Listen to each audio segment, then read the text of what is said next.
မင်္ဂလာပါအခုကျွန်တော်တို့ဆက်လက်ပြီးတော့လေ့လာမယ်အဲ့တော့ဟုတ်ပြီကျွန်တော်တို့နောက်တစ်လောက်ကိုရောက်သွားရင်ပေါ့နော်ကျွန်တော်တို့ဘယ်လိုတွေပြန်စမလဲပေါ့အဲ့ဒါလေးကိုတစ်ချက်လေ့လာကြည့်အောင်နော်အဲ့တော့နောက်တစ်လောက်ကိုရောက်သွားရင်တော့ကျွန်တော်က journal ကိုသွားလိုက်မယ်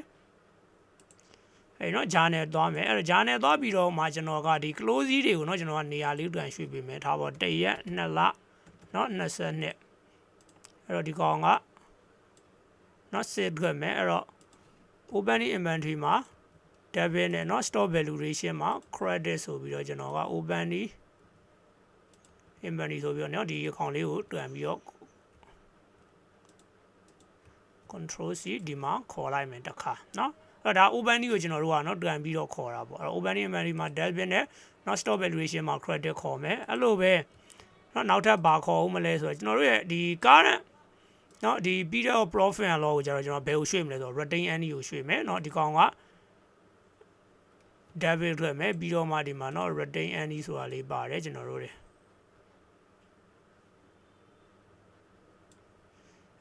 ဒီမှာဆိုရင် retain ဟောဒီမှာเนาะ retain ဆိုတာပဲထွက်တယ်เนาะ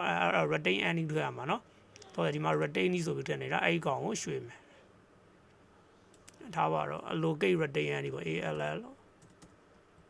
allocate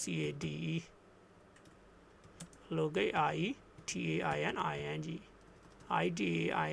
retain retain earning ဆိုပြီးမှဒီကောင်လေးကိုကျွန်တော်ကเนาะပြန်ရွှေ့ပေးလိုက်အောင်ဒီနှစ်ခုတော့လောက်ရမယ်เนาะဟုတ်ပြီအဲ့ဒါပြင်ဒါလေးကိုကျွန်တော်တို့ကစေလိုက်မယ်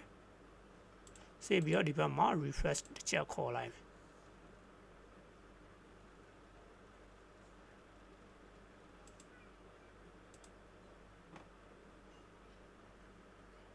โอเคဒါဆိုရပြီเนาะအဲ့ဒါဆိုရင်ဒါလေးကိုတစ်ချက်စေပြီးတော့ပိတ်လိုက်ရုံပါအဲ့ဒါဆိုကျွန်တော်နောက်တစ်လမှာစပြီးတော့เนาะတွန်ပြီးရောင်းတာတွေဝယ်တာတွေတွန်ပြီးလုပ်လို့ရပြီပေါ့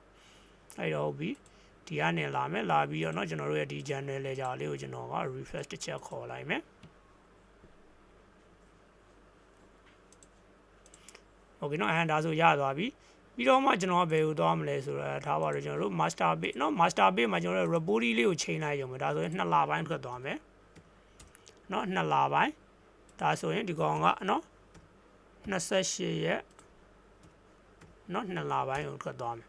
အဲဆိုရင်ကျွန်တော်တို့ profit and loss ကိုကြည့်အောင် profit and loss မှာတော့ minus တွေပဲပေါ်နေမှာပေါ့เนาะအဲ့တော့ minus ပဲပေါ်တယ်เนาะ85 quantity.2 ကိုအဲ့တော့ SO ပြီးရောဟုတ်ကဲ့เนาะ85 quantity.2 ကို okay ဒါဆိုရင်အစင်လို့ရเนาะအဲ့လိုပုံစံလေးရှိပြီဟုတ်ကဲ့ပါအဲ့တော့နောက်သင်ခန်းစာကိုဆက်ပြီးတော့เนาะကျွန်တော်တို့ဒီ file နဲ့ပဲတွားလိုက်မယ်ပေါ့အဲ့တော့တွားမယ်ဆိုတော့ကျွန်တော်က debtor agent creditor agent ကိုလိုချင်တယ်အဲ့တော့ဒီကြားထဲမှာကျွန်တော် data modeling ဆိုတဲ့ဟာလေးကျွန်တော်လေ့လာမယ်เนาะအဲ့ဒါလေးကိုလေ့လာပြီးမှကျွန်တော်ဒါကိုဆက်သွားမယ်အားလုံးကိုကျေးဇူးတင်ပါတယ်